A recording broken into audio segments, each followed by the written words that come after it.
Hello, Deskwarmers. How are you doing today? My name is Ike.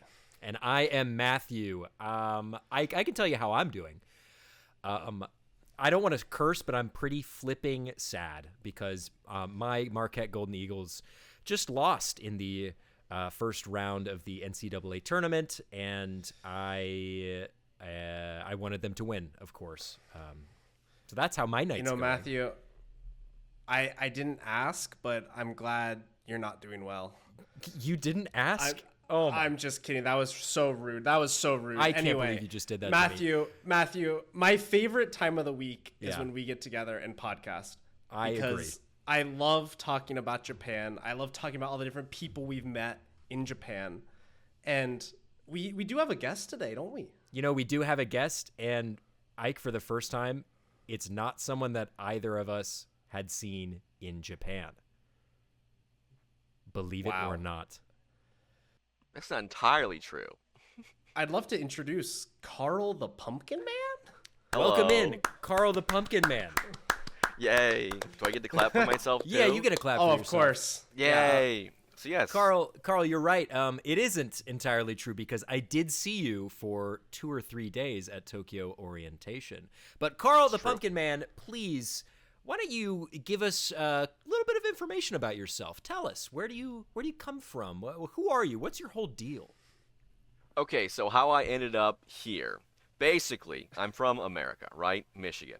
And I studied Japanese in university at Michigan State University. Where's the glove? Where's the glove? I'm from around here, right?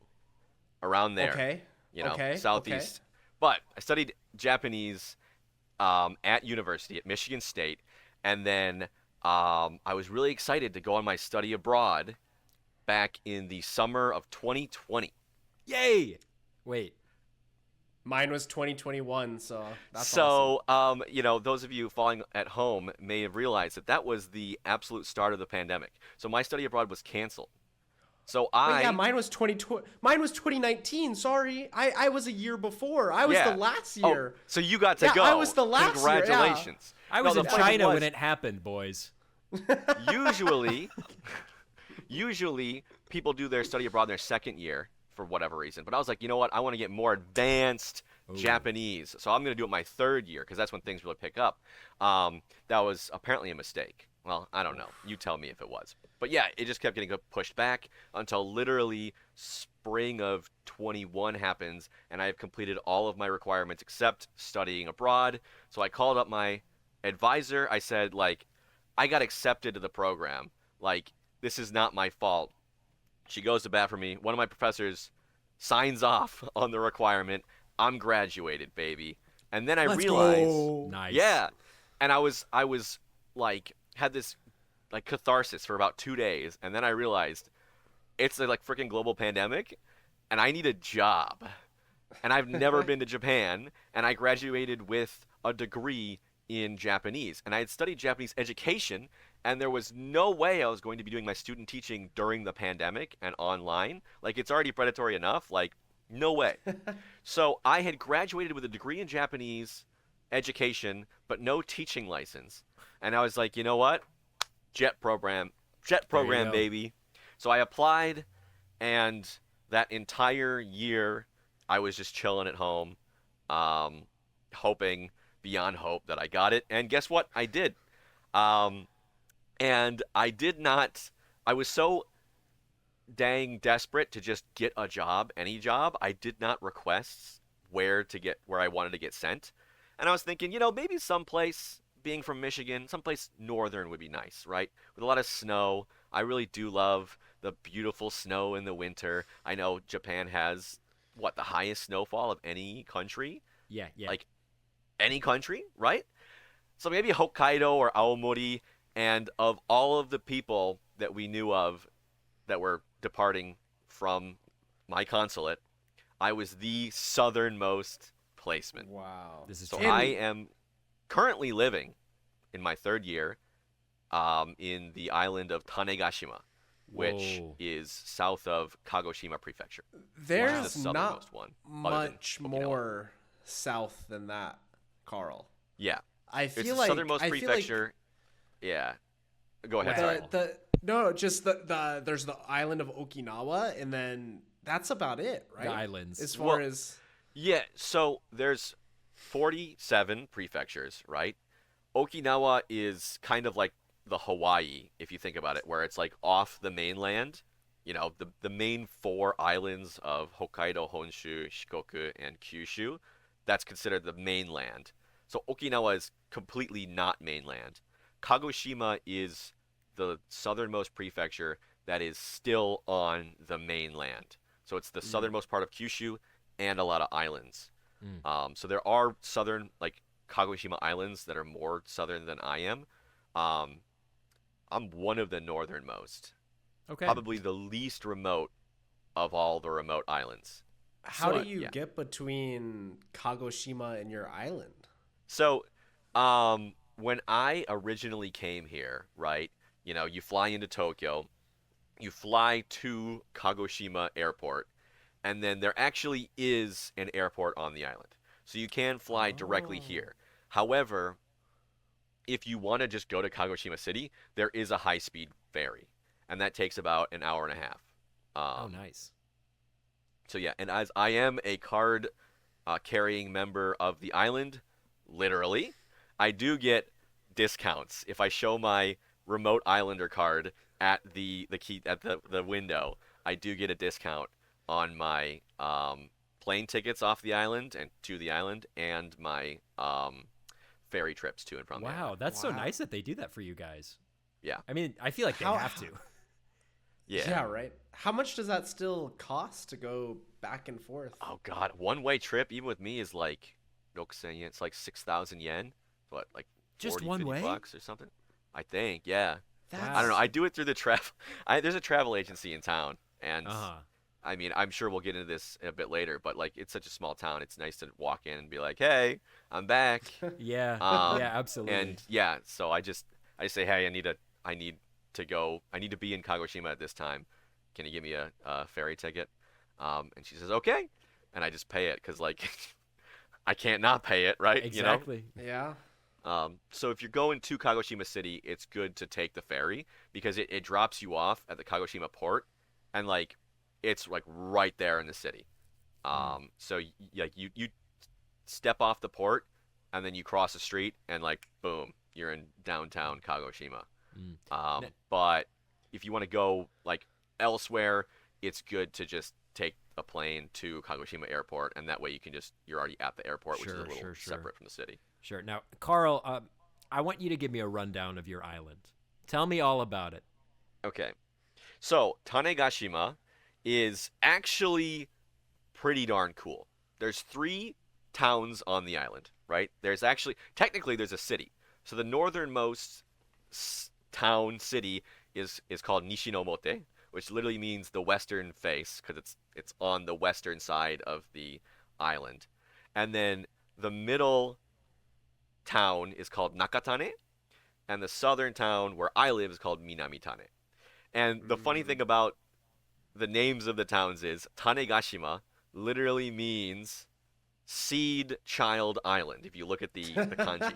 Cool. Nakatane means middle seed town. Nakatane-cho means middle seed town, and Minamitane means southern seed. So are there lots of seeds on the island? Or it's shaped like a seed. Oh. I think that's why. It's kind of long. You know, if you look at it, like it is a volcanic island. Like it was made by volcanic activity. But it's pretty darn long. It's next to neighboring Yakushima, which is a lot more famous. That's a World Heritage Site. I can see it from my window actually. It's so I cool. almost went there. I'm so too, jealous. Yeah. I should probably go sometime. You need to go. You're so close. Yeah. That's the thing. I'm so No. close I can go anytime, so there's no urgency. And then you never go. Yeah. Wow. I can take a ferry straight from my town to Yakushima. If I want. That's cool. Do you have a car on the island, Carl? Yeah, I do. I do. How long would it take you to traverse from like the bottommost part to the topmost in the car? Well, from my house to the port is about an hour drive. Wow, that's So actually it's pretty further long. than I thought. That's bigger than I thought. I mean, you're also doing 50 kilometers an hour, which is what 30 miles an hour about. That's the max speed limit. So like, and then everyone on the island has a car. Yeah, everyone you need to. Like I indicated on my application that I had a driver's license, and so when I got here, I actually had like a 4-day overlap with the last ALT with my predecessor. Mm-hmm. So I just bought my car from him. Nice. $1,500. Wait, I have a question about that. So when you had to get your Japanese driver's license, did you have to go up to Kagoshima City to do that? Yeah. I posted a YouTube video about it. Like, oh, you did? If you want to see the depths of despair, like I'm recording it in my hotel room because like and this is a hotel room. This kind of gives you an idea of how like small town vibe it is. I went to go get my license, and the plan was go on Thursday, do everything, take the test, get my license, come back on Friday. Mm-hmm. And I said, this is not going to happen because they're so strict. They're famously strict on like the driver's license test. I'm not going to succeed the first time if I don't get specific instruction from a teacher. Or, from one instructor there. Uh-huh. So I go there Thursday. Guess what? I fail. Try again Friday morning. I fail. Yeah. And I had to call up the travel agency. I said, hey, man, here's the deal. I am in Kagoshima City right now. I need to be here for a couple more nights. Can you get me a hotel? Because one of my friends was kind enough to put me up for the first night. Mm-hmm. But I was like, it was like the opposite side of the city. And so I was like, I can't keep going back and forth like this because you actually have to go to a separate city called Aida City. And so I hate that place now. That's the only business I've been. But yeah, it was like, wake up, hop on the train, go to Aida, and it's like super small town vibes. Like you just take your ticket, like and you put it in the machine in Kagoshima Station, right? And then you go there. And it's so small that it's just a box that you put your ticket in, and they're just like, hope that you're not lying. It's that small. Oh my gosh. But yeah, we go to the instructor thing, but I'm like in a hotel room that was a smoking permitted room, but they cleaned it. No, it doesn't matter. Even if they cleaned it, it doesn't matter. So I had the like the freaking filter on like full blast, and I'm sitting there in the hotel room like. So here's the plan, here's the thing, here's what I'm doing, because they're so darn strict. But yeah, basically I completely failed the first time because it's like a penalty-based score, right? Yeah. You start out with 100 points, and every time you make a mistake, you lose 5. So they claim that, right? And we've talked about that on previous episodes. I think that is a bunch of BS, though. That they just want to fail you. They don't care. They're failing you on purpose. Well, yeah, but the thing is, like, if you don't even if you don't conform to their very strict standards and you make the same tiny, normally, realistically speaking, inconsequential mistake on every turn, and there's more than 20 turns, you lose all your points, right? Yeah. So yeah, I do that, and then Monday morning I take the test again after doing like an hour with the instructors on Saturday or whatever, and then I was like, "What was my score?" He's like 95. Okay. That has to be a pass, right? Yeah. Oh, yeah. 70 is a pass. But yeah, it was like, it went from literally, I asked the dude, what was my score the first time? He's like, I stopped counting. I'm like, because I wasn't like shimmying up to the left side to block out any cyclists that might illegally try to pass me in my lane. Yeah, just baloney like that. Absolute. I love collecting driving test stories. There's no way that you could lose 30 points from like one mistake, though. I still do not believe they do a point system. Yeah. Well, if you make that mistake every single time you turn, you get the -5 every time. I don't know. Anyway, we don't need to get in the driving test. We've talked about it before. Yeah. I'm glad. So the three of us were all 3-time Andes. We all took 3 times to pass. So. I guess. Yeah, it was because mine was Thursday. Or the day of, like Friday, and then I did it, and then took the actual training, and then. Did you have to take those 3 days off, like Nenkyu? Yes. Yeah. I had to use my paid time off to do this. We hate that. Even though I had to use paid time off to leave work early to go home during a hurricane, okay? I don't get me started on the hurricane leave. I hate that stuff. I hate it. That's we how could be it here for always hours. That's a separate story. You asked me about Tanegashima. Let's reel it back. Yeah. So Tanegashima, right? If it was not so remote and hard to get to, I feel like it would be a lot bigger of a tourist attraction because there's a lot of history here. For example, guns entered in Japan, like rifles, firearms entered into Japan through Tanegashima. Ooh. So there's a whole historic thing where I believe a Portuguese ship brought like the first guns here. You know, people said, "Ooh," they looked at it, you know, reverse engineered it, and then now like the samurai are wielding guns, literally. Yeah, they're right? looking down the barrel like, "What do we do with this thing?" Like, "Oh, wait, don't do that." Yeah. So that's why like there's a slang, like some games and stuff will call rifles or certain types of like matchlock rifles Tanegashimas. Interesting.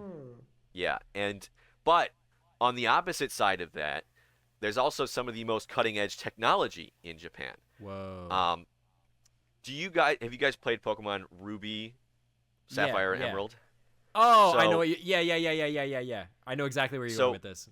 So Kyushu is the Hoenn region in Pokemon. Yeah, we talked about 90 that degrees. on the last episode. Yeah. So Moss Deep City, Yeah. where the rocket launches are, where the rocket station in is. the game, yeah. The Space Center, is Tanegashima in real life. So that's cool. Japan's largest rocket launch site is in Tanegashima. I like how you framed that through a game that I know and love. That was very smart. So if you want to visit Moss Deep City in real life, you actually can. You can go to the Space Center. So there's a Space Center that's open. I believe it's free admission. Oh, you can that's just walk sick. around, and it's like full of like, you know, historical, like the timeline of space travel and whatnot in Japan and all that good stuff. Dude, I think and the every Cape time Canaveral tour in Florida is expensive. So it's cool that you can do that for free. They just kind of let you walk around, I think. That's awesome. And it's beautiful. They call it the world's most beautiful rocket launch site. It's true. They hold like a kite flying contest there every year, and I love it. out in the front lawn. There's it's landscape. There's you go in, and then on the right side there's a bunch of flower pots like into the mountainside that have the shape and color of a giant rocket taking off, and there's a big old model rocket going up. Here it's amazing. So they love rockets. They love guns. Yeah. What about food? What about food on the island? Food. Oh, food is great. To see famous things. Unfortunately for me, the most famous food I would say is sweet potatoes here. So all your omiyage, or a lot of your omiyage, your souvenirs, have sweet potato. Jagaimo. Yeah. So satsumaimo and annoimo, different. They have different sweet potatoes. Can I be honest for a second? I hate sweet potatoes. Me too. I do not like sweet potatoes. I think sweet potatoes are so bad. Like, are you guys kidding me? Just disgusting. What? Like, I'm a much more like salty, savory guy. Sweet potatoes just is not it. I like just sweet not things. Where it is. I like salty things. Keep them separate. Keep it I separate. mean, well, okay. you can do sweet and salty, but it's like it's a sweet potato. I don't want Fair that. enough. Please never serve me sweet potato fries. I will probably not eat them. But in Japan, they have those sweet potato little chip things. They call them like college potatoes. I had a coworker. It was like, oh, these are called college potatoes because college students eat them all the time. And they're just like little like sweet potatoes that are glazed with more sugar. They're delicious. I have zero interest. Sorry, sweet potato Matthew. pie. Yeah, one of my neighbors was like, "Hello, I made you baked sweet potatoes." And I'm in like, English? Thanks. No. What is the English? You know?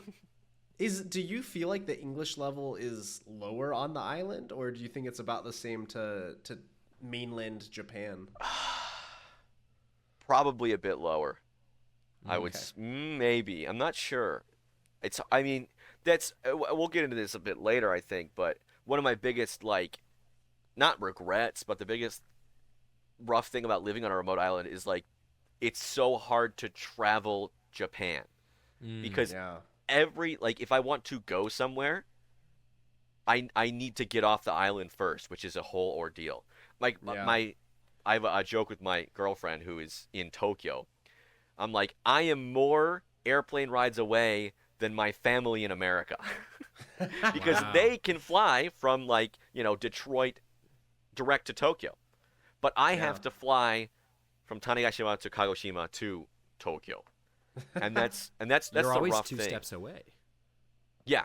Well, it's a thing. Like, we were talking in the Discord about, we're big fans of Kyushu. I've not been to anywhere in Kyushu other than Kagoshima City, really. No. And that's the hard thing. It's like, because it's not like, I can't just take a day. I cannot take a day trip somewhere. Yeah. I cannot. Because even an hour drive just to get to the ferry port, or airport or whatever, like, that's crazy. Yeah. Wow. It is a half an hour to the airport, which is nicer because it's in the middle. Okay. It's in Nakatane, middle No, seed no. town. Middle One step back here, Carl. What grades do you teach? What levels of school? So I teach pretty much every student in this town. First grade elementary school to third grade middle school, which is what, ninth graders, the equivalent. So we used to have a high school in town. I mean, depopulation has hit here the hardest, of a lot of places. So there's no high school in town. There is a high school the next town over, and in the city. There's no university on the island. So basically all the kids. I don't teach kindergarten, though. Even in like our rural town in Kyushu, in Kumamoto, though, the depopulation was real because pretty much anyone between the ages of like college and like 30 or something did not live in our town. Yeah. And so that made it a lot harder for us to make like Japanese friends with people our age. Yeah, that's true. Because it really did feel like the only people there were like like high schoolers and below, and like older people, right? Yeah, Where it's like everyone else has just moved to Fukuoka or Tokyo or Osaka or something and is doing school there. So that is a real challenge with a lot of the rural areas that you get placed in. And there's no promise that those people are going to come back. Yeah. If you want a higher education, you got to leave, right? If you want to go to college, you have to leave the island. And then you're like, do I want to go back? Not really. Well, Carl, are there sandy beaches on your island? There are sandy beaches. Oh, well, then I might want to come back if I leave. There's my favorite place in town is called Chikura no Iwaya, which is, Chikura no, it's a cavern. So there's a sandy beach. There's a bunch of very friendly cats in the parking lot. So that's also a plus. Yeah. So you play with the cats in the parking lot. Then you go on the sandy beach, and then you walk along, and then there's a cave. You can go into the cave, depending on the tide. You won't die or anything. It doesn't get that high. But, and then you go in, and then it opens up to a little cove that you can see out. And there's like giant rock formations in the distance. And they sometimes do kayak tours.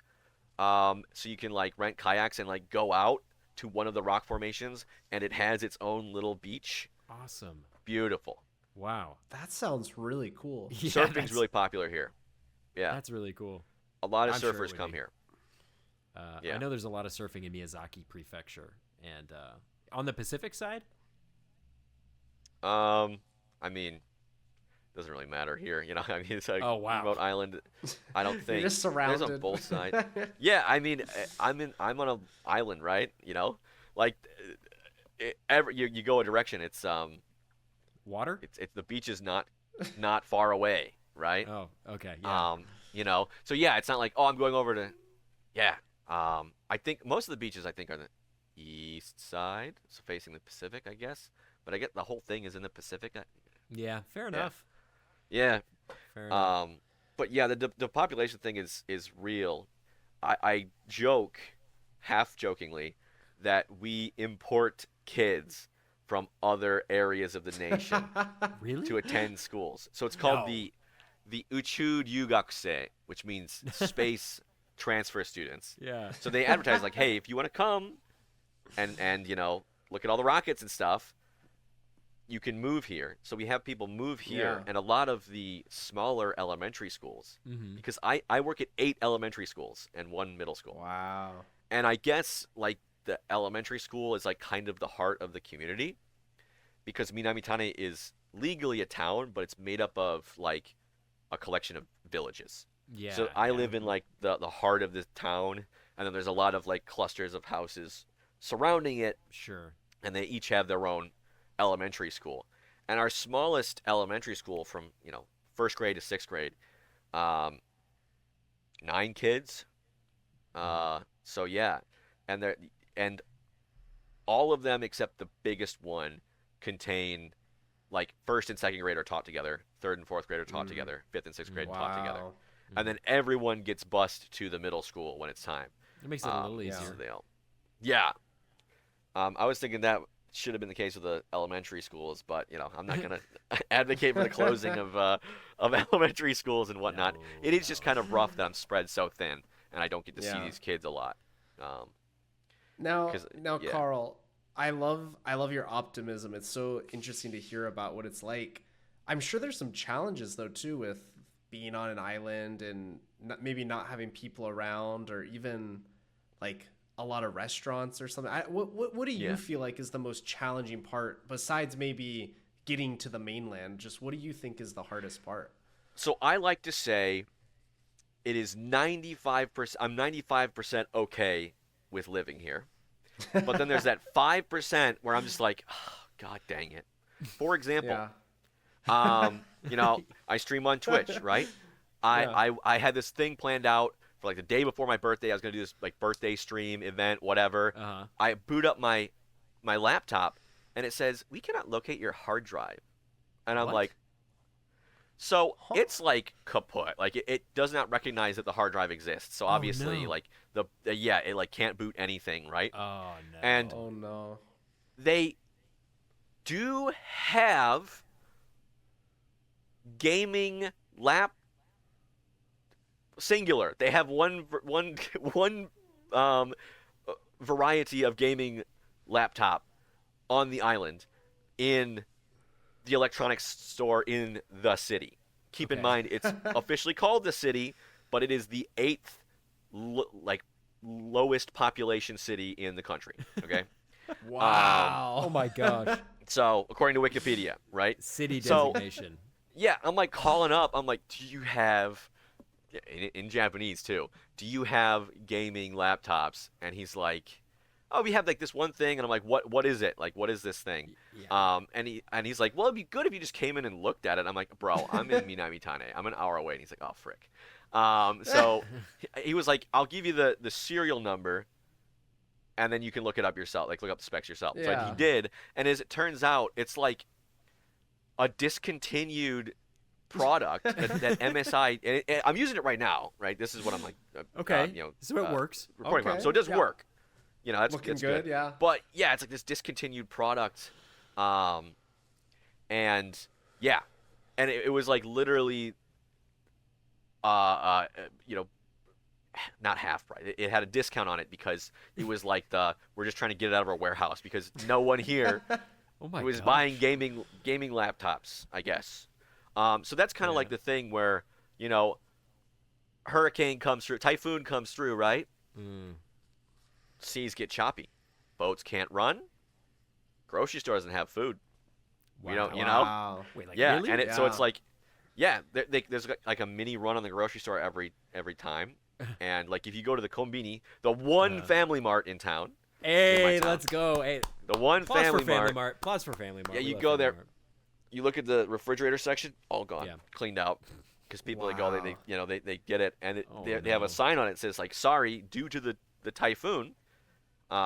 Because it's not just during the typhoon; it's like the influence of the typhoon makes the seas too choppy for like little boats to come and bring supplies and food. It's due to the typhoon, no food. Sorry. No onigiri, no Pocari Sweat. No Pocari Sweat. That's fine. Like that's a non-perishable. Those those are stocks up. Those are good. But the onigiri, like anything perishable, gone. Is it really hard to find like certain food on the island? Or is it's not terrible. I can find a lot of stuff, but like, oh man, good cheese. You can't get no good cheese here. No. Well, that's just everywhere in Japan, though. Well, if you go to Kagoshima City and you're looking, you can find it. But if you go here and you're looking, no. Like, it's just crappy, like shredded, like, lasts forever. Generic brand. Oh, it's all just craft singles, Craft singles or crappy shredded cheese. That shredded cheese with the white flaky stuffy, and you're like, what is inside my cheese? It's like flour or something. What even is that? It's a non-sticking agent. It's whatever, sodium, potassium citrate or whatever. Yeah, you can get some like cheese sticks or whatever, but not like cheese as an ingredient is. Mm-hmm. Yeah, that. But Carl, you don't need to cook with cheese. Look how much fish you have. I don't. There's a lot of fish here. There's a lot sashimi, sushi, awesome here. You get a lot of stuff. Raw chicken, if you want to eat that, you can. Oh, I've had torisashi. Yeah. We've had torisashi. It's not great. It's not great. Oh, it's not great. You should cook it. Not a fan.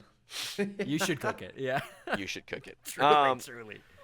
Yeah, I mean, so you mentioned restaurants, Ike, and depending on what you are trying to do, it depends. Yeah, so there's a lot of local restaurants, and that's great. Yeah. As far as chain restaurants go, we did have a Mosbaga, a Mossburger, open up in Nishinomote last year. Is it doing well? That's it. I don't know. I think so. Busy? I went there like once. I think it's fine. I don't know. I hope it is for your guys' sake. I was interviewing my students for an oral test, right? And it was like one of the questions was, "What do you want in our town?" And every student that got into that question said McDonald's. Yeah. I want a McDonald's. Yeah. And like we just don't. Like you can't no breakfast at the restaurants. They're all closed. Yeah. If you watch Matthew and I's fast food tier list for Japan, we rated McDonald's S tier. So we would agree with those students. It's pretty good. Yeah. McDonald's Japan is S tier. Mossburger not so much. The weird thing about Japan, though, slight aside, is for the breakfast food, that's pretty consistent throughout the country. Yeah. Like, even if you want coffee, it's really interesting because all of the coffee places don't open until, like, 12, 1 o'clock. They take their time. They take their dang time. They're closed in the morning, so I don't know what people drink in the morning, but it's not coffee because... What the frick? What do you mean? They drink tea. Yeah, they make their own tea at home. Fair enough. Or if they have coffee, it's a little pour-over packet that you open up. Yeah. I've been using these. I'm out of coffee at my house, and I remember Ike, our car guy, gave me a huge box of assorted single-use pour-over coffee things, and I've been using those, but I'm running out. That's pretty and nice. They're not very good. Well, they're okay. But okay, Starbucks, for example. Starbucks, though, opens earlier. Not in Tanegashima, of course. But any American brand restaurant will open consistently in like an hour, sometimes 2 hours before any other Japanese restaurant. Yeah. Which is it always convenience, I guess. Get some hotcakes from McDonald's. McDonald's breakfast too. Yeah. That place. They were the only one. They were open at like 6 a.m. or something. Like that was the only place you could get. Yeah. I would get it sometimes before I went to work, like on the way to work. Really? I would grab I would never be that bold. That was always my Sunday tradition. I did sometimes. Yeah. Yeah, I can. On the way to work. Conveniently though. Yeah. It depends on what school I'm working at, right? But when I'm not working at a school, I have a desk at the town hall, which is pretty common, I feel like, for a lot of, if you don't have a specific school, generally your home base is a town hall. Mm-hmm. So my town hall is a 3-minute walk from my house. So that is very convenient. I'm done. Bye, guys. All right, walk home. Boom. Wow. I'm there. That's cool.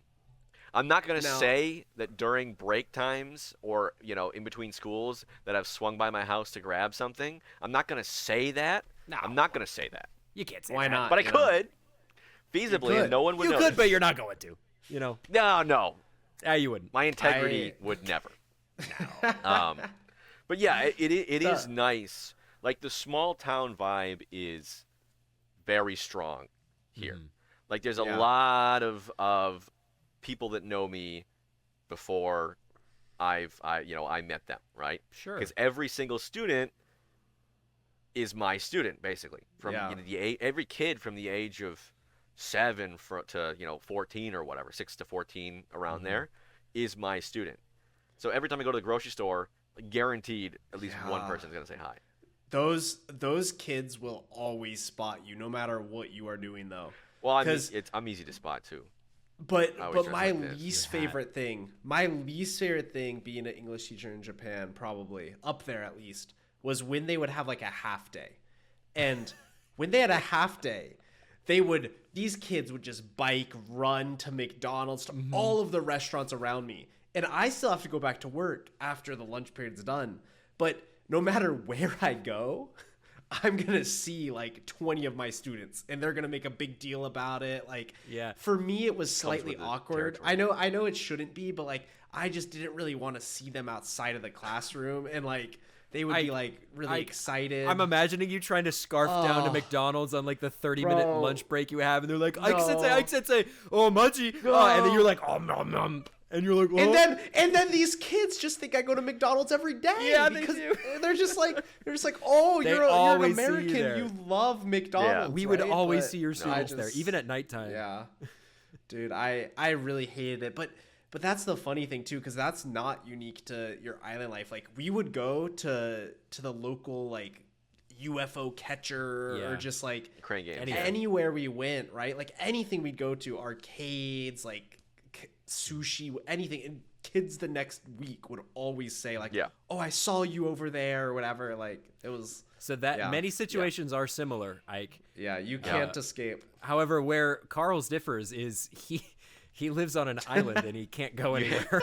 You it comes with the territory here. Like, you're like, oh, I want to get out of here. It's like tough with me. There's like, nothing you know what, about it's just gonna happen, So, I'll drive by, I'll wave, I'm driving by, Sensei, there he is, and So, I mean, it's kind of okay for me, because I'm I'm not a very private person.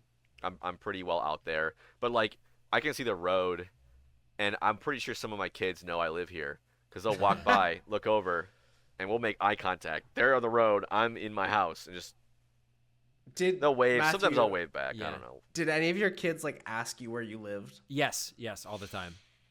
Yeah, I would get that question too. Or two of them did. I said, it's not a secret, but I'm not telling you. That's what I told them. I would. Sure. I would also just say, oh, I live in the city. That's it. I would just say, I live in this city. I'll give them. I'm like, oh, I live in Kaminaka, which is the city center. And they're like, oh, where? And I'm like, it's not a secret, but I'm not telling you. That's just what I tell them. I would just say around here. Just look out for me. Yeah. None of them have come to my house, I don't think. So that's good. I've heard stories where students have come to their teachers' houses. Yeah, because if they did, I'd be like, Sensei. Are you in danger? Are you in danger? No? Don't come to my house. Thank you. You have to yell while the door's still closed, and then if they say no, you just don't open the door. That's the key. Carl, I have two questions for you. Okay. First, and these are really important questions. My first one is, do any of your students call you Karu Oji-san? No. My last name, so they use my last name. So they call me Tai Sensei. Oh, okay. So they do that. I did get a package of Karu curls, right? Cheese curls. Okay. Yeah. On my desk, and the mascot for them is Karu Oji-san. Karu Oji-san. Yeah. So a lot of them don't know that my name is Carl. Okay. They don't register. So no, I have not gotten that, but I have gotten some Carl and Carl-related items. Both, Japanify to Karu, the exact same. So there's a popular snack, cheese puffs called Karu. And so sometimes people, haha, that's you.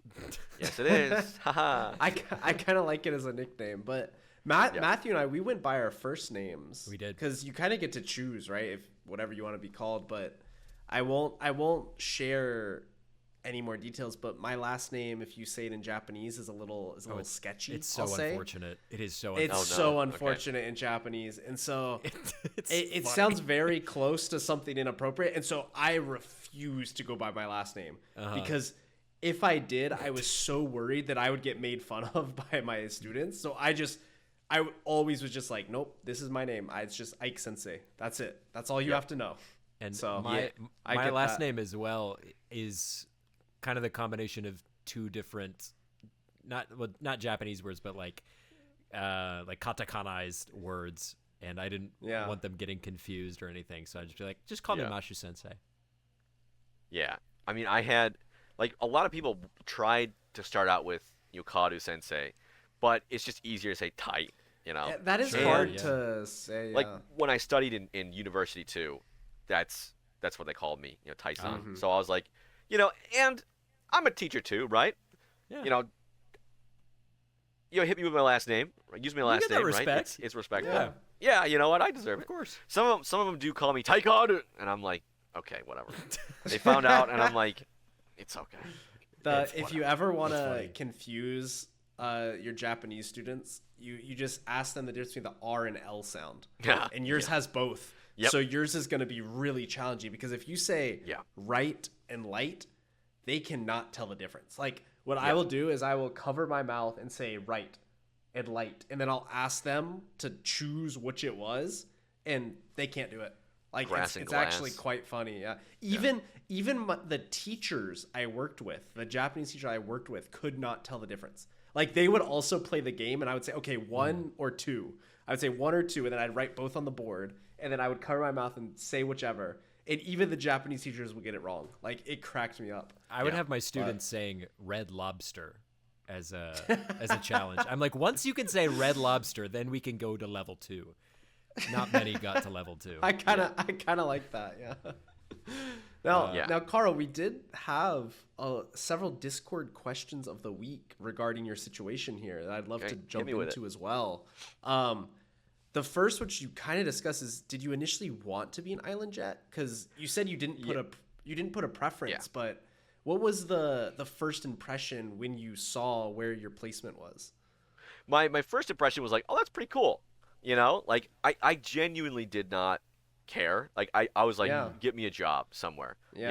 Some people go into jet expecting like, oh, I'm gonna be in Tokyo and I'm gonna party on the weekends. And it's not how it works, right? Tokyo, big city, a lot of schools in Tokyo, but there's way more schools outside in the country, right? In the countryside.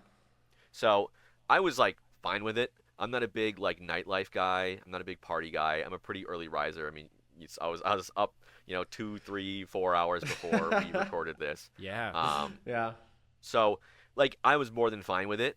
Like I said before, with like the 5% inconvenient thing, that is kind of like every once in a while. Like getting off the island if I want to travel is a pain. But other than that, like the life here, like I've got a pretty solid, foothold where I'm at. So that's really it's cool. not terrible. Okay.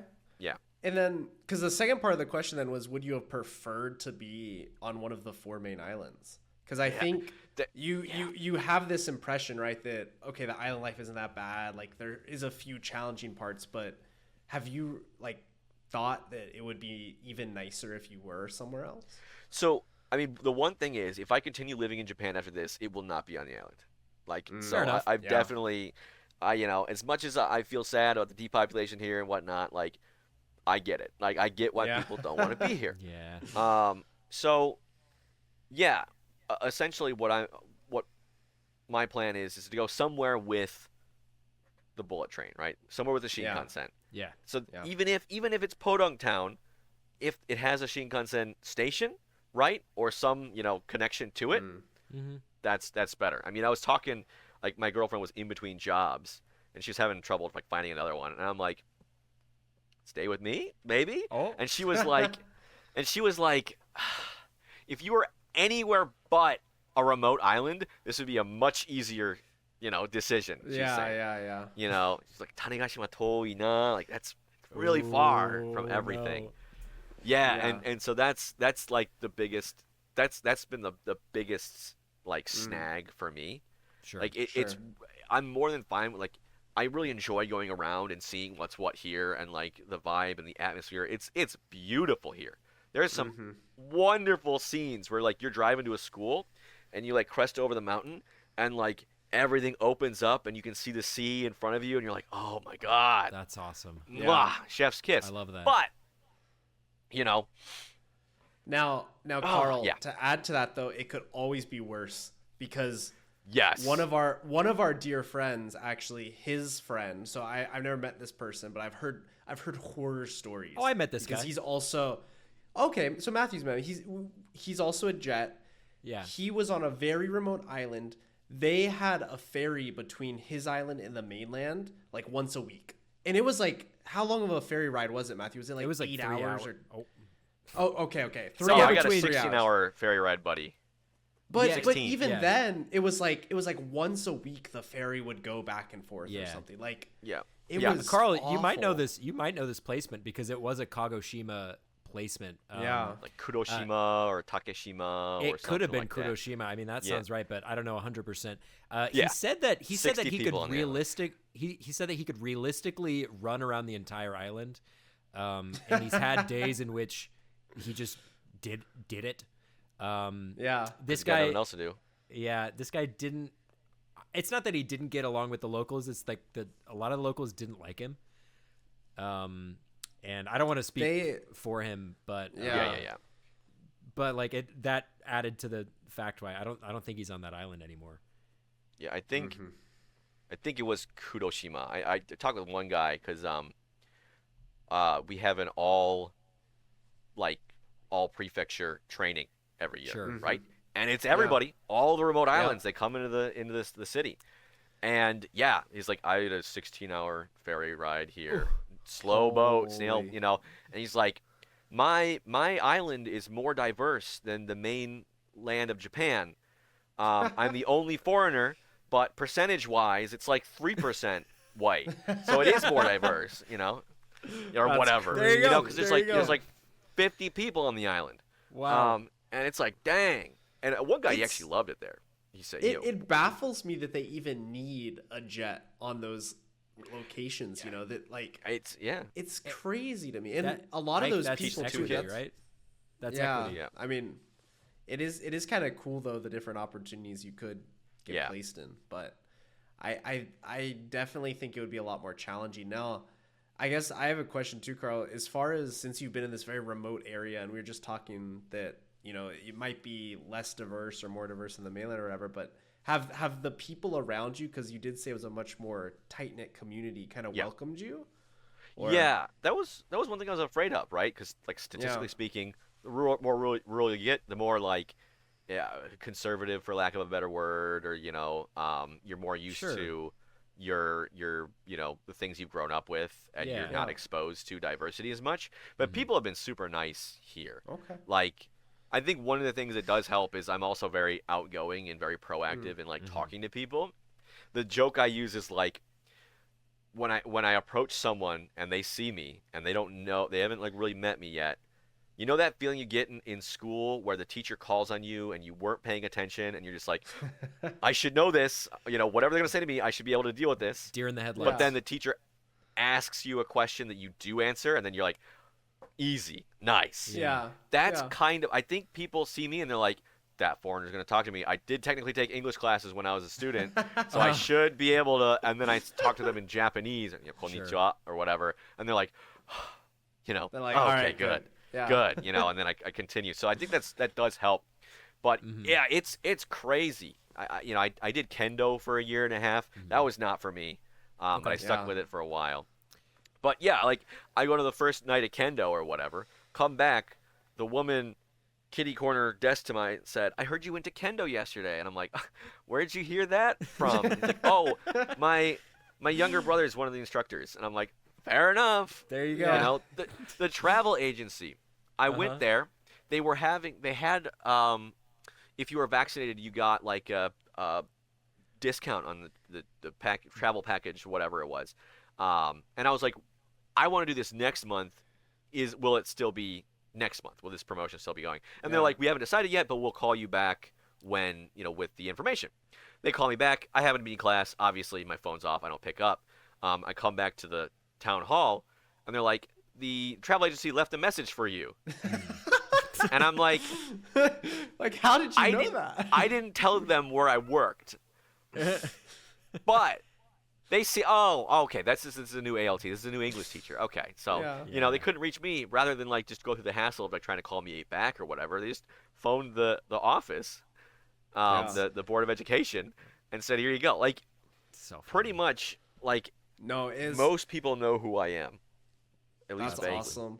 Yeah. I liked in our town too when me and Sam actually started dating, and we were holding hands walking through the Eon Supermart or whatever, and some of the kids must have seen, because the next day, and she was also a teacher, right? And so they knew exactly who she was, and they were whispering in the class, and I could hear the whispers and stuff, and I'm like, what's going on, right? But the word traveled so quickly, just even for you. Yeah. Did I ever tell you this? A few of my students saw that, and they asked me if I knew who the ALT couple was that was holding hands, playing games in the it Manga Soko?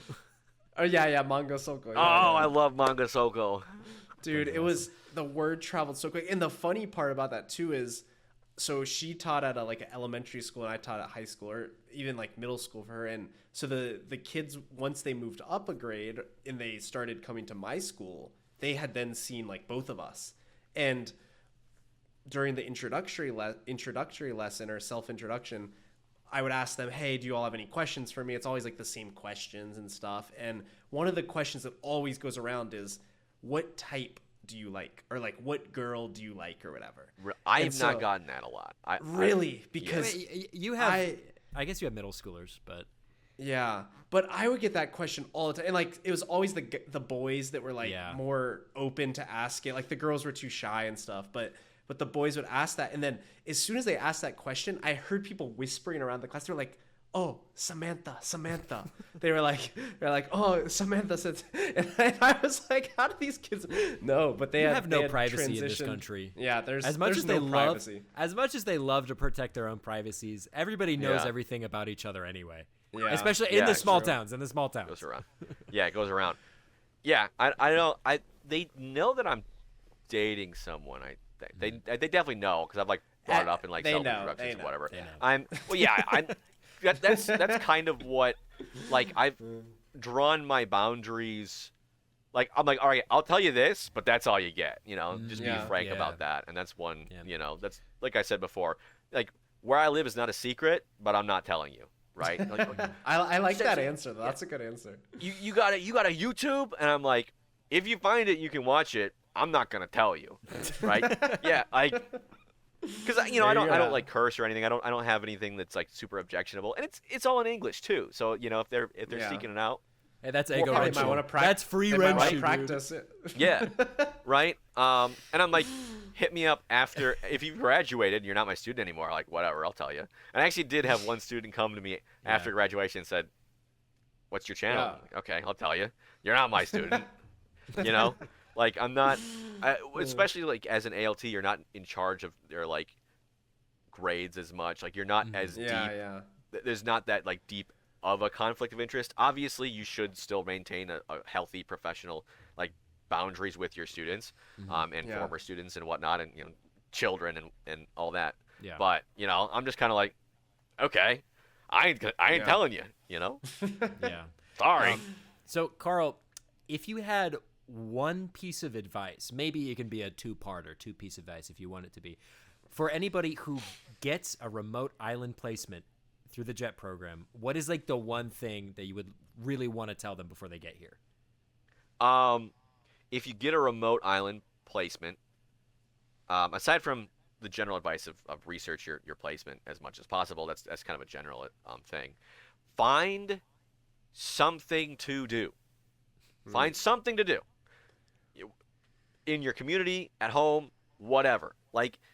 The last thing that you want to do when you come to a placement, especially with a small island one, is just sit in your house and not know what to do, or just scroll on TikTok or whatever. Yeah. Like, figure out something that can ground you that you can fall back on. Like, I tried out kendo. That didn't work out, but whatever. But one thing I continued from America was, after a while, I bought a 3D printer. So I have a 3D printer here. Nice. So yeah, that's one of the things that I do to keep myself occupied, and that's something I can do here with just my computer and my printer and whatever, is that I can do, I can do things with that. So that would be my island specific advice, because that really hits with an island itself. If you're in Tokyo, right, there's a lot of stuff to do. You can just walk around and find things to do probably really not easily. hard. Yeah. Yeah, but you need to be a lot more proactive, I feel like. Make good relationships with the people. Because you can't avoid it. Like, Yeah.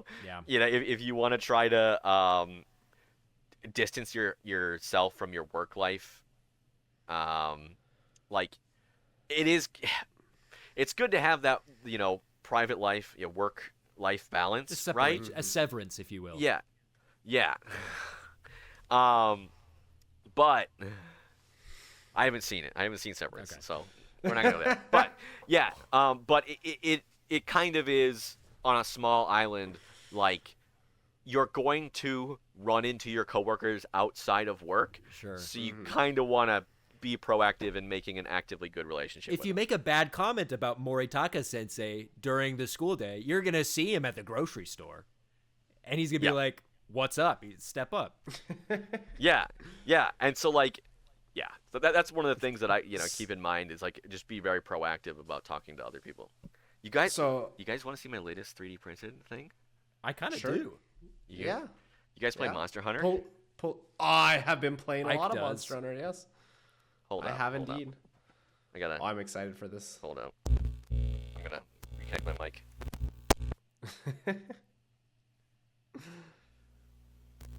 Okay, my mic was tangled. I need some extra length here. Okay.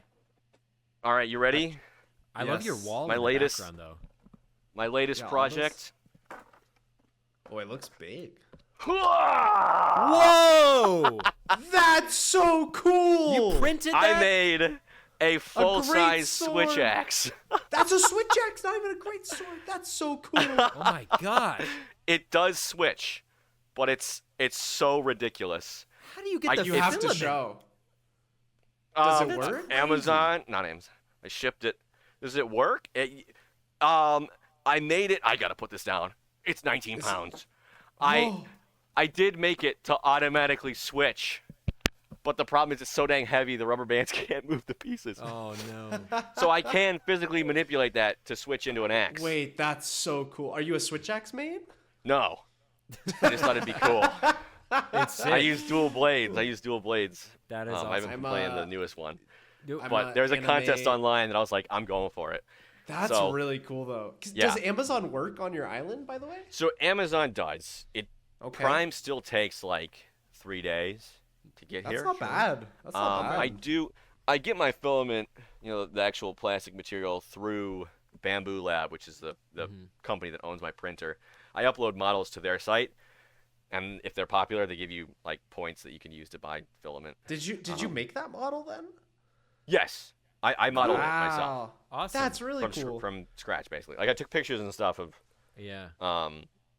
the in-game model. So Carl, this is the perfect transition. You've talked about what you do outside of work, but what do you actually do for your desk warming? What do you do at your desk? That- Oh, yeah, I- 3 The, months. the name, Yeah. the namesake of the podcast. name of the When show. I desk warm. So do I desk warm? Yes, there is a lot of desk warming. How my schedule generally works is 2 weeks is at the middle school and 2 weeks is at the going around the elementary schools. And there's another like full-time, she's not employed through Jet, but she's basically the same job. And we swap. Okay. So anytime that there's not classes, I usually have in the elementary school 3 classes a day, maybe at 2 different schools, and in the afternoon I usually don't have classes. Middle school, it just depends on the day. I just go there all day and I stay there, and But I originally studied Japanese a lot. I did one ikani. Are you guys familiar? We are You know, familiar. yeah. Yeah.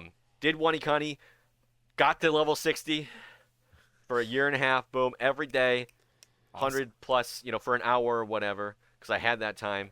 And then I didn't keep up with it after getting level 60, and now there's 2,000 reviews. But we don't need to talk about that. And then, that's the other thing. My YouTube channel, which Carl the Pumpkin Man, is about 3D printing stuff. Okay. And what I do is I make models, and then print them, record videos, and edit them. So that's essentially what I do in my free time. Takes a lot of time. That's awesome. Yeah. It does. It does. I really wanted to get into 3D printing actually pretty recently, mostly because my love for anime figures. But I am not very artistic, and I really didn't want to have to paint them after the fact, because I didn't just want the the raw figure or whatever. I wanted it to actually look nice. Yeah. And so that was the reason I decided not to actually buy a printer. Yeah. But I don't know, that could be a good hobby for you. Post-processing. I thought about it, right, man? But then it's like certain things that I've done in the past, it's like it's been very challenging for me to stay focused. So you said Warhammer. I know on a couple episodes ago we talked about our friend who had a 3D printer and he was just making his figures, and his house. He has a house. Do you have a house? I have a house. I do live in a house.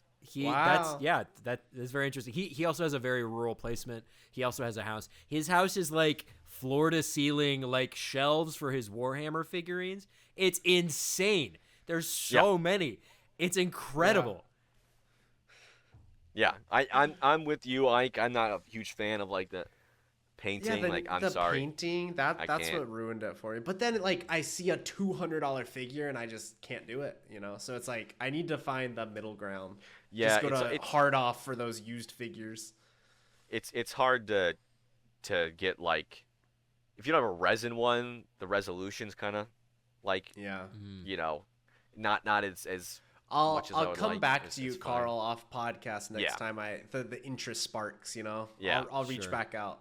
Ike, you're gonna go to Japan. Carl the You're gonna Pumpkin go Man. to Japan on your honeymoon and come back with a bag full of figurines. A whole suitcase needs to be empty. Yeah. That raises a great point, Matthew. One of the personal questions I had for Carl, actually. I'm going to Japan. I'm going back to Kagoshima. Would you recommend your island? Would you want people to travel there for tourism? Not to live, obviously. But just is there things worth seeing? It is very cool here. But, and it's a big but, but it's just so hard to get to. If you are specifically looking for, if you're looking for the whole, remote island thing, Yakushima's right there, man. Yeah. You can get there from the same port, right? And Yakushima is Princess Mononoke is based off of Yakushima. Yeah. On freaking Tekken, the fighting game. Sure. What's his name? Gene? Gene born there or something? Yeah. The protagonist of the later ones. He was born there's so much. I see that out my window and I'm like, dang. It is more populated here. There are more people that live here. Even though Yakushima has a larger. But you've never even aren. Been. Maybe you should take your own advice. I don't know. I should. I want to go with my girlfriend one of the times she's here, because you can. There's a car ferry, from Minamitane. So from my town, you can drive your car. I guess you drive it in there, on the ferry, and they take your car to that thing, and you need to have a car over there, from what I understand. Yeah, that's what I've heard too. Yeah. Mm-hmm. But yeah, there.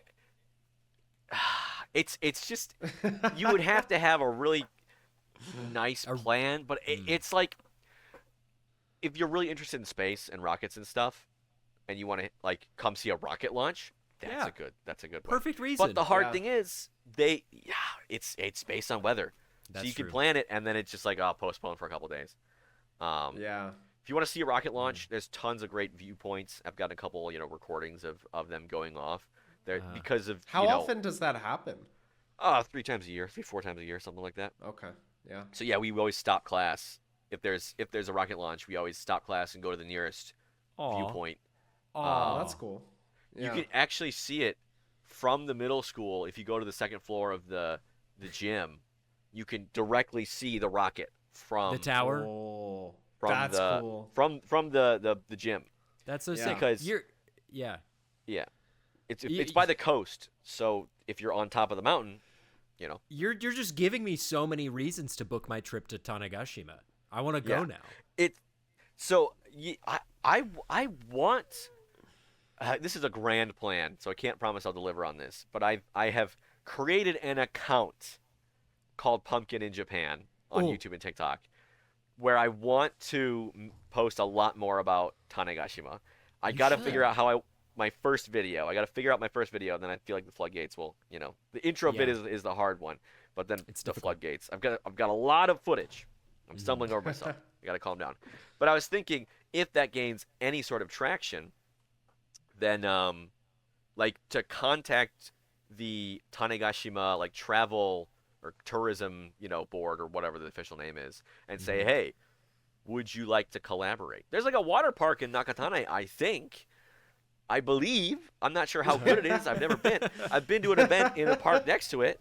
Because there's a lot of crud. There's a lot of stuff on this island. There's a lot of crud. There's a lot of crud on this island. I thought you were talking about in the pool. Just stuff. No. A lot of crud in Crud isn't stuff. Oh, okay. There's good beautiful stuff. Beaches. There's lots of history if you're interested in that, right? And there's the technology aspect of it. There's a lot of stuff to do in terms of events. Surprisingly, you have your summer festival, which is, in my town it's called Furusato Matsuri, which is hometown festival, where it's a culture festival. And then there's Roketo Matsuri, where they have a rocket festival. Yes. And they do this giant raffle, where a whole bunch of companies donate a whole bunch of stuff. And then it's just free to enter the raffle, and you get. I've never won anything, but and they have the Tanegashima Art Festival in the winter time, so you can go to the Space Center. They have all these light. It's a light art festival. All the exhibits have to do with light. My favorite one was this one where there was a bunch of string tangled up in this 3-dimensional space, and they had projectors that would shine lights through it, planes of light through it, and you could walk in the center of it, and because of how it interacted, you shine a plane of light through a string, and it looks like a firefly darting about, so it looks like you're surrounded by fireflies. It's cool. Amazing. I've got a video of it. I need to upload it. You gotta upload it. I need to. You need to, Carl. But I'm gonna stop you there, Carl. It sounds like to me, and I think to Ike as well, that it doesn't matter if Tanegashima has nothing. You've listed off all these so many great things, but you sound very, very proud to be placed on this island. Is that true? I would say yes. It is really cool. I use HelloTalk, right? Language exchange app. Yeah. Pro tip, use that. But I'll host voice rooms more or less nightly. And everybody asks, "Oh, you're living in Japan?" I'm like, "Yep, I am. Where are you at?" I'm in Tanegashima. Without fail, Tanegashima. Everybody's like, "Why are you there?" That's so cool, because they learn about it in history class. Sure. Most people know where in general it is. Mm-hmm. It's just, it's not big on tourism, which I think is kind of a shame. It's just really hard to tell people to come out. If they have a limited time in Japan, use the time instead of traveling to a remote island. Use that time to see one more thing, that kind of thing. Sure. So maybe Tanegashima trip could be a second or third time visiting Japan destination.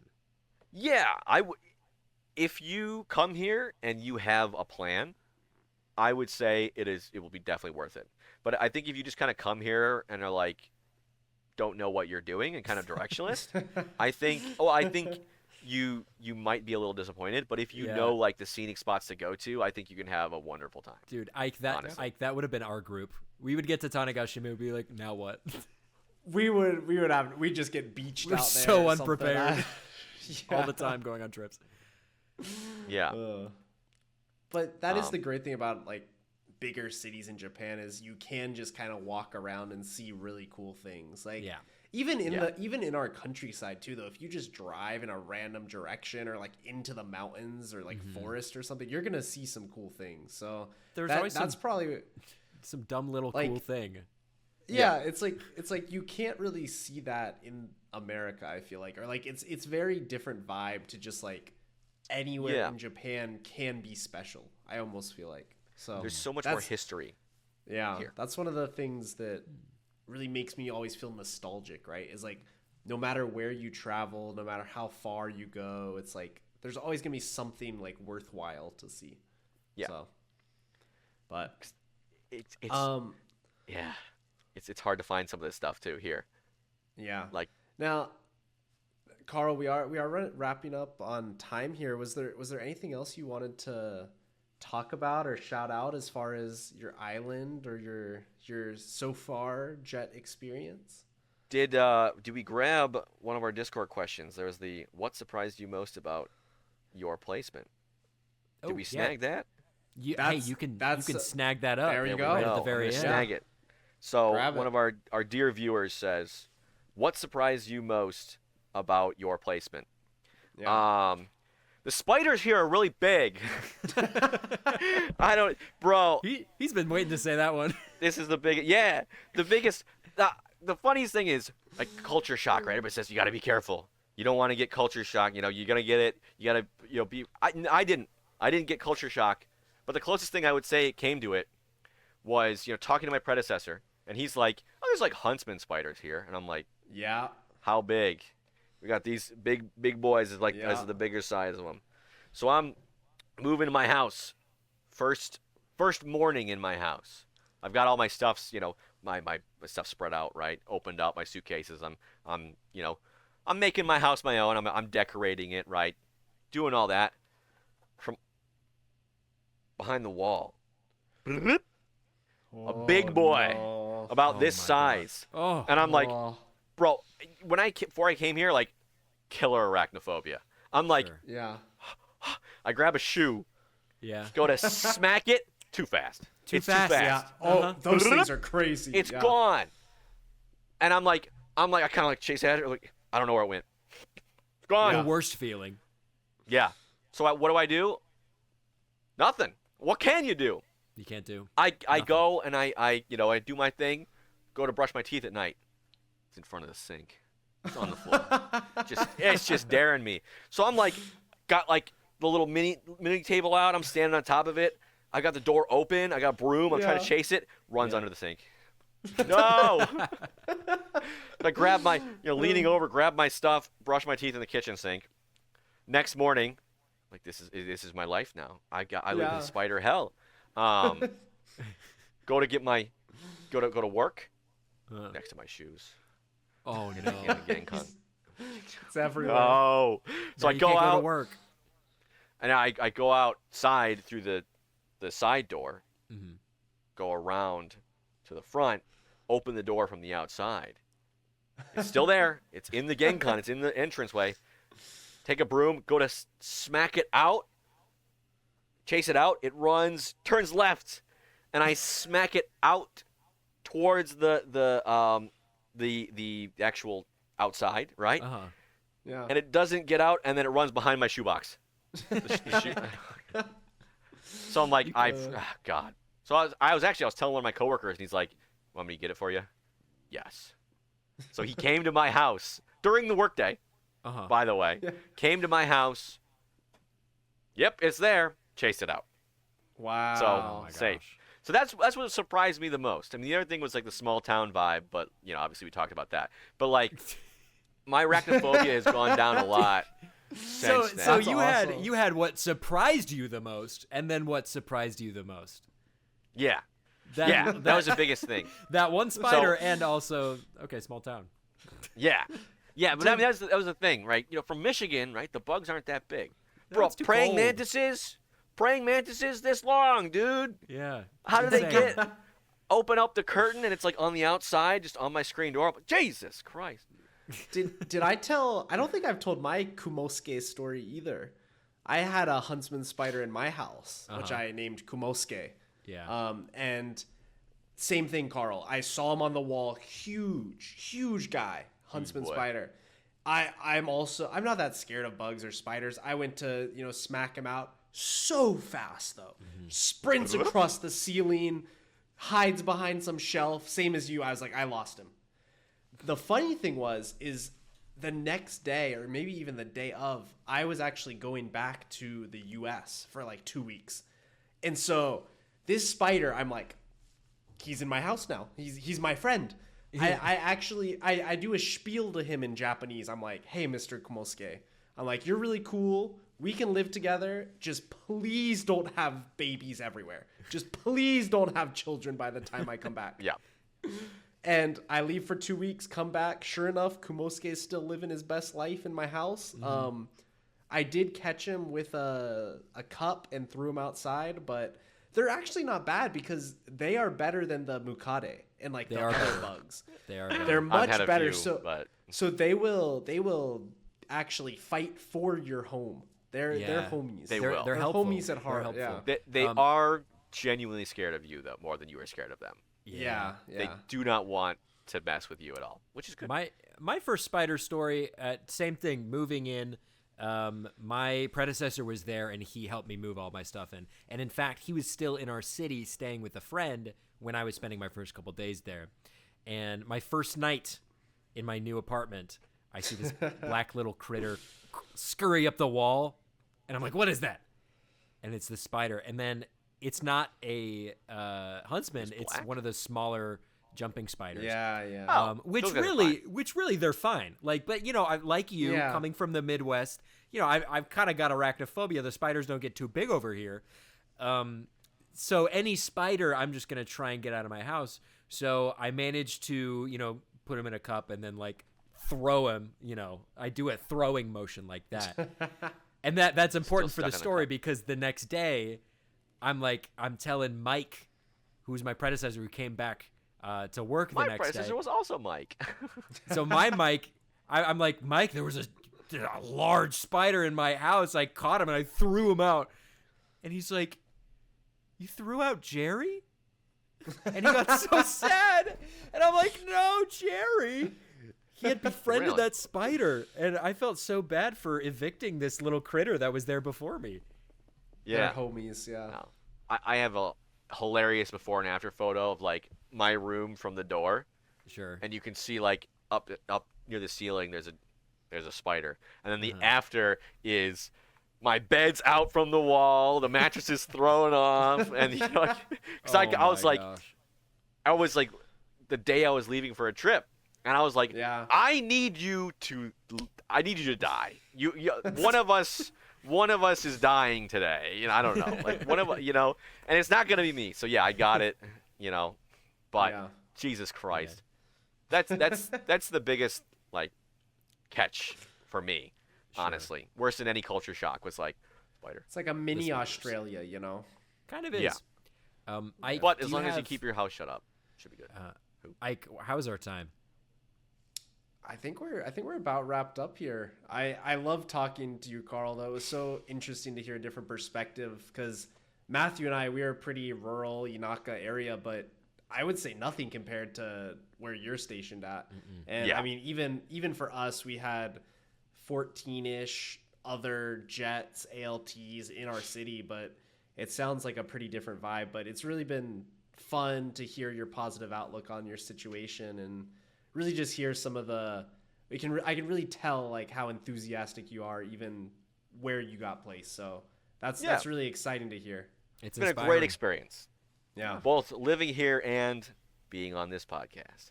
Oh, thank you so much. Wow. Carl, before we go, please shout out anything you want to shout out. Use this as your time. Okay, so my main thing is Carl the Pumpkin Man. That's my brand. I'm sure this will be in the description. I'm sure. Oh yeah. So I got a YouTube and a Twitch. If you want to swing by and just talk to me, you can come by Twitch. There's no one else there, so you have me all to yourself. The new channel I'm doing is Pumpkin in Japan. I have like a couple videos of kendo, I think, on there. I was live streaming when I got my acceptance letter. So if you want to see my live reaction to my acceptance letter, awesome. I uploaded that as a short. So cool. Pumpkin in Japan, Carl the Pumpkin Man. Those are my two main things. But yeah, that's about it. Yeah. Yeah. Well, I would love to quickly shout out our Deskwarmers podcast as well. We have a Discord in the description. Mm-hmm. Please like our video, and we have a lot of people actually in our Discord now that are actively and they've actually been accepted already to the JET program too. So we've been really excited to hear some of their stories and their placements, and some Kyushu friends as well. So it's it's a good vibe. Oh yeah, if you are a person who is applying to the JET program, if you're interested about Japan, if you just want to talk to people who have some like-minded interest as you do, being Japan, swing on over to the Deskwarmers Discord. We're always very welcoming over there. We get up to some pretty good conversations. Other than that, gentlemen, this has been very fun. This has been very productive, and this has been a very good night. Or good morning, I guess, for Carl. Yep. Well, it's now 12:09 p.m. There you go. Happy afternoon. Lunchtime. Yeah. Yep. Go to McDonald's. Right. Oh, wait. I'm sorry.